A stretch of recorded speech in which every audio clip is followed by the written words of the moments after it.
இன்னைக்கு ஒரு கார்ப்பரேட் கம்பெனிஸை சைபர் criminals target பண்றாங்க அப்படின்னா அவங்க சில டேட்டா சேஃப் அண்ட் செக்யூரா வைக்கிறதுக்கு ஒரு சில டெக்னாலஜி வச்சிருக்கணும், கரெக்டுங்களா? ஸோ அந்த மாதிரி ஒரு சில டெக்னாலஜி தான் end point detection and response, managed end point detection and response, extended detection and response. அதாவது EDR, MEDR, XDR இந்த மாதிரி நிறைய டெக்னாலஜி இருக்கு. நம்ம EDRனு சொல்றோம், MEDRனு சொல்றோம், XDRனு சொல்றோம். பட் அதை உருவாக்குற ஒரு சில கம்பெனிஸ் இருக்கும். அது எந்த மாதிரி கம்பெனிஸ் அப்படின்னு கேட்டா CrowdStrike, Falcon, Microsoft Defender, Sentinel-1, Carbon Black அதாவது VMware-ஓடது, Palo Alto Networks, Cortex XDR, Symantec Endpoint Detection and Response, FireEye Endpoint Security, McAfee, mVision EDR, 10 Micro, Apex One, Sophos, Intercept X.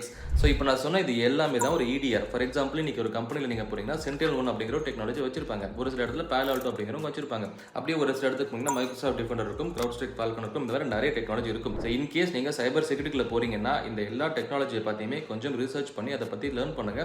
And உங்களுக்கு job கிடைக்கிறதுக்கு ஈஸியான வாய்ப்புகள் நிறையவே இருக்குது. இந்த மாதிரி cyber security மறக்காம